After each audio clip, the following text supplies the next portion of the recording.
오늘 본문 말씀 4절 말씀을 보면 사람에게 버림바 되었으나 하나님께는 택하심을 입은 보배로운 산돌이신 예수께 나아가 그렇게 말씀합니다.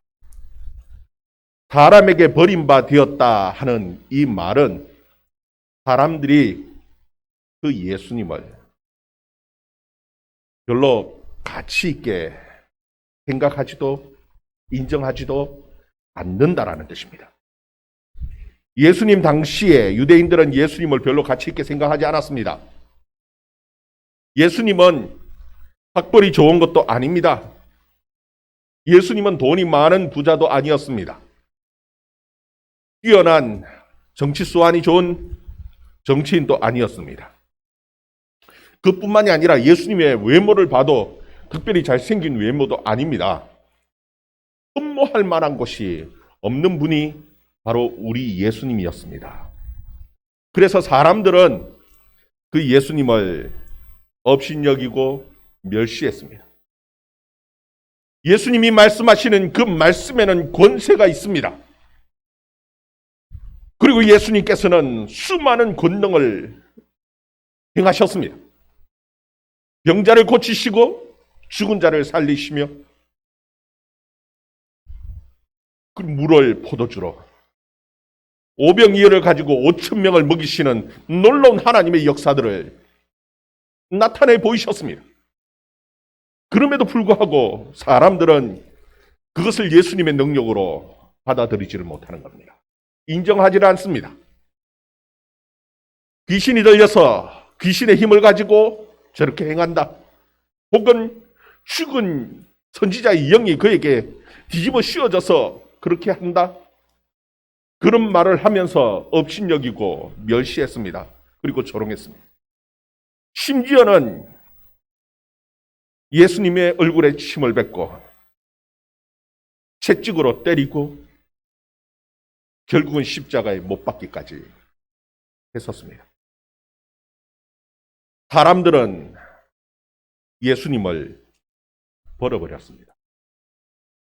그럼에도 불구하고 오늘 말씀에 보면 하나님께 택하심을 입은 보배로운 산돌이다. 하나님께서는 그를 택하시고 보배롭게 귀하게 그의 가치를 귀하게 여기셨다. 그렇게 말씀하고 있습니다. 여기 보면은 보배로운 산돌이다. 그렇게 말씀하고 있죠. 여러분 보통 보면은 보배롭다 그러면은 은이나 금이나 혹은 다이아몬드나 그런 보석들을 보배롭다라고 얘기하죠. 돌을 보배롭다라고 말하는 사람은 거의 없습니다. 아니요, 전혀 없다고 말하는 게 맞겠죠. 돌을 보면서 와, 보배롭다. 보배로운 돌이다. 그 자체가 사실은 좀 웃기는 말입니다.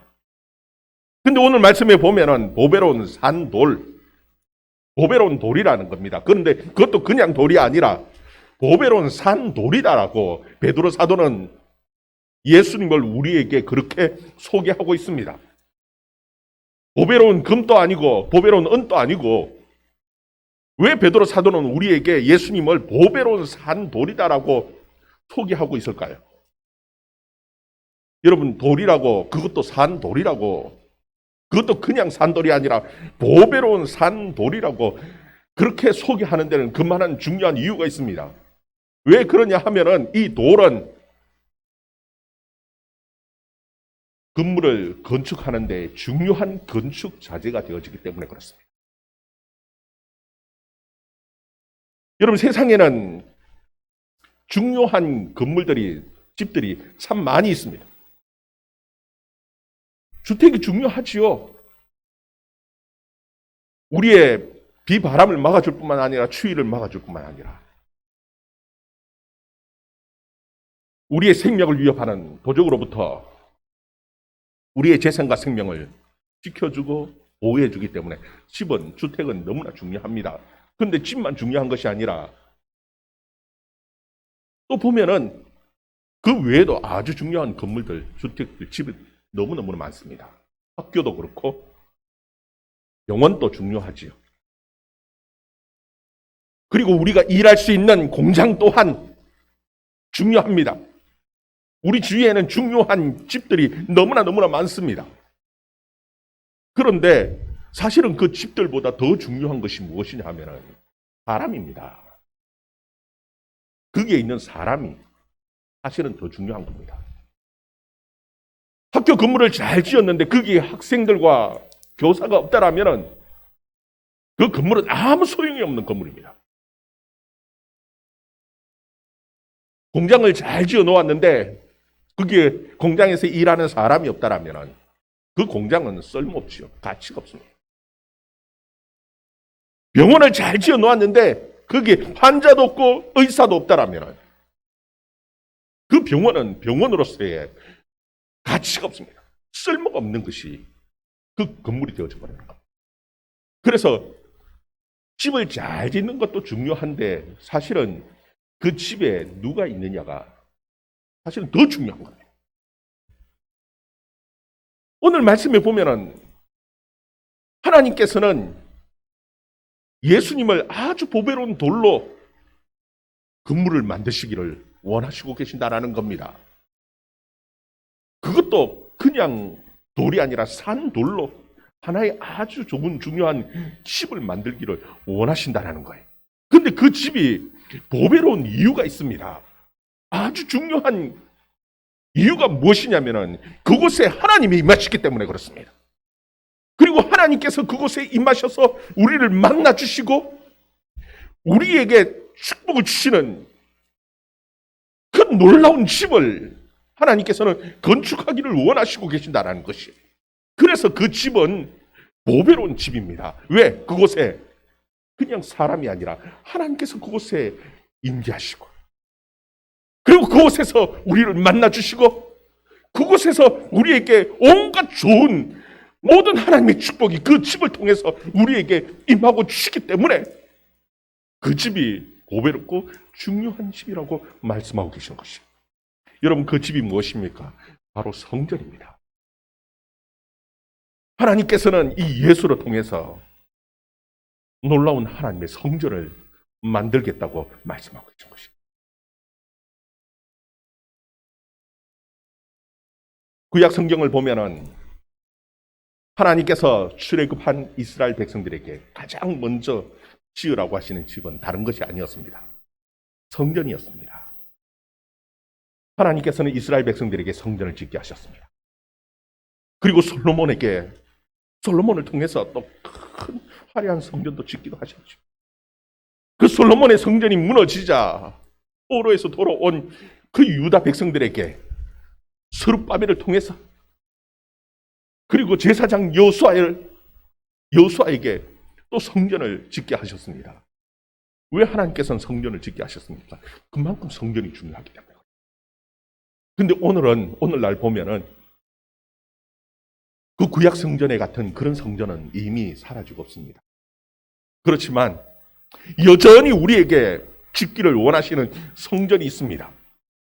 그 성전이 무엇이냐 하면은 바로 산돌이신 예수 그리스도와 함께 우리가 연합되어져서 하나 한 사람 한 사람이 모여져서 눈에 보이는 성전이 아니라 살아있는, 살아 움직이는 그와 같은 산 성전을 하나님께서 만드시기를 원하시고 그 가운데 하나님이 임재하시고 그리고 그 가운데 하나님의 온갖 모든 축복을 주시기를 원하시고 계신 것입니다. 베드로전서 2장 5절 말씀 우리 같이 한번 읽어봅시다. 2장 5절 말씀 같이 읽습니다. 시작.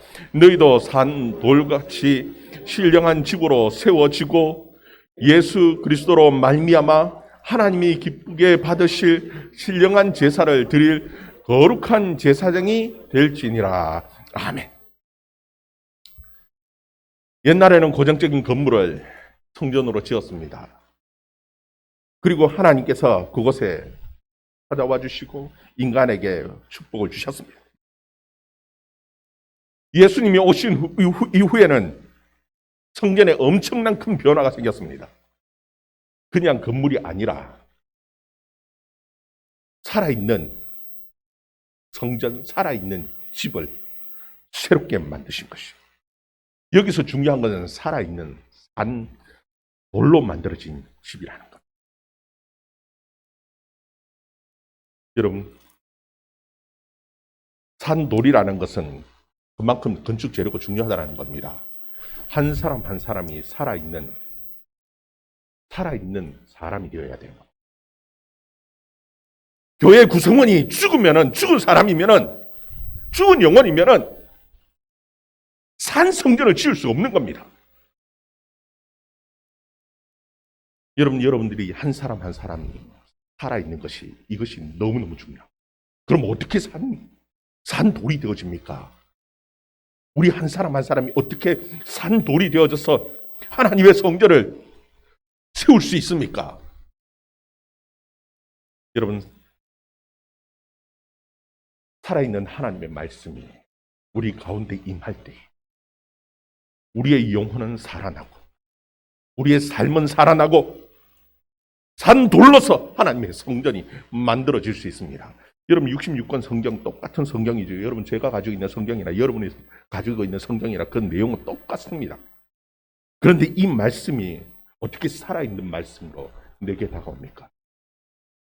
똑같은 말씀인데 어떤 사람에게는 이 말씀이 살아서 역사하는 살아있는 하나님의 말씀이 되기도 하고, 또 어떤 사람에게는 그냥 아무런 의미 없는 그냥 살아있는 것이 아니라 죽은 글자로밖에 보이지 않는 겁니다.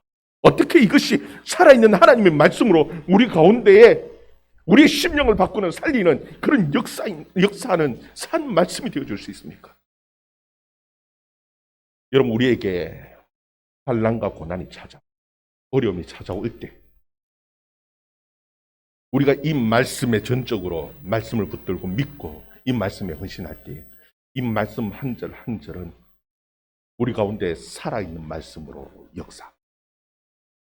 평소에 똑같은 말씀인데 근데 그때에 우리가 온전하게 그 고난 가운데 하나님의 말씀을 붙들고 말씀을 의지할 때에 이 말씀 한 절 한 절이 그때부터는 내 심령을 바꾸는, 내 삶을 바꾸는, 내 삶에 역사하는 살아있는 말씀으로 우리에게 다가오기 시작합니다. 그 말씀이 우리의 영혼을 살리는 겁니다.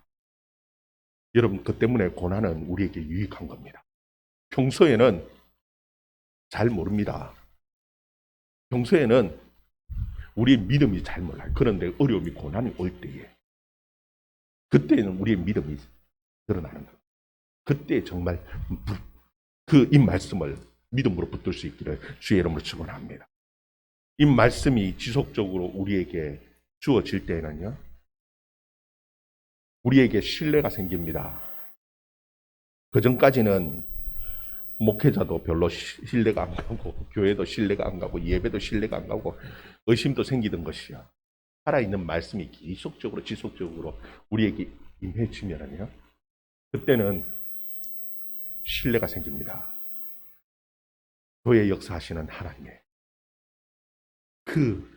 우리와 함께 하시는 하나님의 영광 가운데 임하시는 아까 하나님의 모습을 경험하게 되었죠. 우리를 통해서 예배를 받으시는 그 하나님이 느껴지고, 목회자에 대한 신뢰가 생기고, 교회에 대한 신뢰가 생기면서 한 사람 한 사람이 함께 연결되어지는 것입니다. 여러분, 우리가 112년 동안 이 교회가 만들어 온 것이 건물이 아닙니다. 우리 선조 때부터 시작해서 우리가 이때까지 만들어 온 것은 눈에 보이는 건물을 만들어 온 것이 아닙니다. 바로 이런 성전을 만들어 온 것입니다. 그리고 우리가 만들어 가야 할 것도 화려한 대단한 건물을 만들자 하는 것이 아닙니다. 한 사람 한 사람이 산 놀러서 함께 연결되어져서 하나님이 임하시고 하나님의 축복이 임하는 그런 성전을 만들어 갈 수 있기를 주의 이름으로 축원합니다. 그렇게 되어질 때 예수님께서 우리에게 약속하신 것 같이 두세 사람이 내 이름으로 모인 곳에도 나는 그들 중에 있느니라고 말씀하신 그 마태복음 18장에 말씀하신 그 약속의 말씀이 우리 가운데 이루어질 줄 여러분 믿으시기를 바랍니다. 그리고 베드로 사도는 신령한 집 성전을 지었다고 해서 다 끝이 아니라는 겁니다. 그 안에서 신령한 제사가 드려져야 합니다. 구약 시대에는 제사를 지낼 때 양을 잡고 소를 잡고 짐승을 잡았습니다. 그러나 우리 오늘날 이 시대에는 짐승을 잡을 필요가 없습니다. 왜 그렇습니까? 예수 그리스도께서 온전한 제사를 드리셨기 때문에 더 이상 피의 제사를 드릴 이유와 필요가 없어졌습니다. 그렇다면 우리는 제사를 드리지 않습니까? 아니요. 우리가 드려야 할 제사가 있다라는 겁니다. 그래서 베드로 사도는 하나님이 기쁘시게 받으실 신령한 제사를 드리라고 말씀하는 거예요. 하나님이 기뻐 받으실 그 신령한 제사가 무엇입니까? 우리의 찬양의 찬미의 제사이고, 그리고 우리의 기도가 하나님 앞에 제사로 제물로 드려지고, 우리의 헌신이, 우리의 삶이, 거룩한 삶 자체가 하나님 앞에 거룩한 산 제사로 드려지는 것입니다. 여러분, 마음껏 하나님을 찬양하고 하나님 앞에 온전한 제사를 드리는 저와 여러분 되기를 주의 이름으로 축원합니다. 그런데 거기에 보면은 하나님 앞에 신령한 제사를 드려 거룩한 제사장이 되라. 여러분, 이 제사장이 되라라는 말씀하시는 그 권면한 이유가 있습니다. 베드로 사도가 저와 여러분에게 거룩한 제사장이 되라고 하시는 것은, 여러분, 우리가 우리 자신을 위해서 기도해야죠. 내 죄 용서를 위해서 기도해야죠. 그리고 하나님 앞에 찬양해야죠. 그런데 그것으로 끝이 아니라는 겁니다. 여러분, 제사장은 자기 자신만을 위해서 제사를 드리는 사람이 아닙니다. 다른 사람을 위해서, 공동체를 위해서, 그 나라와 민족을 위해서 기도하고, 그리고 하나님 앞에 제사를 드리는 자들이 바로 제사장입니다. 베드로 사도는 우리에게 그 권면을 하고 있는 것입니다. 신령한 제사를 드릴 거룩한 제사장이 되라고 우리에게 권면하고 있습니다. 여러분, 우리 한 사람 한 사람이 정말 우리의 지체들을 위해서, 다른 사람을 위해서 기도하고 그들을 위해서 세워줄 수 있는, 그런 희생할 수 있는 그런 제사를 드리는 제사장이 되어줄 수 있기를 주의 이름으로 축원합니다. 산 제사를 드리는 그런 교회가 되어줄 수 있기를 주의 이름으로 축원합니다. 여러분, 하나님께서는 우리에게 축복을 주시기를 원하십니다. 축복을 담을 수 있는 그 그릇이 무엇입니까? 다른 어떤 것도 아닙니다. 바로 교회 공동체입니다. 예수 그리스도로 통해서 한 사람 한 사람이 산돌로서 함께 연결되어진 이 교회 공동체를 통해서 하나님께서는 우리에게 하나님의 마음껏 부으시는 축복이 임하는 줄 믿으시기를 바랍니다. 예수님께서 우리에게 주신 가장 큰 두 가지 선물이 있다고 제가 늘 말씀드렸죠. 첫 번째는 성령이고 두 번째는 교회입니다. 그래서 교회가 소중한 것입니다. 여러분 보면은 가장 안타까운 교회가 서로 다투고 싸우고 신뢰하지 못하고 깨어진 그건 교회 아닙니다. 교회는 한 사람 한 사람, 예수 그리스도를 통해서 한 사람 한 사람이 서로 사랑하고 신뢰하고 연결되어질 때 이게 교회입니다. 내 목소리가 높아지고 내가 잘났다고 하면 절대 교회가 한 공동체가 되어질 수 없습니다. 교회의 머리는 오직 하나입니다. 누구요? 예수 그리스도. 예수 그리스도의 그 뜻 안에서 한 공동체를 만들, 하나님의 온전한 축복을 만들 수 있는 그런 교회 공동체 지속적으로 만들어갈 수 있기를 주의 이름으로 축원합니다. 기도하겠습니다.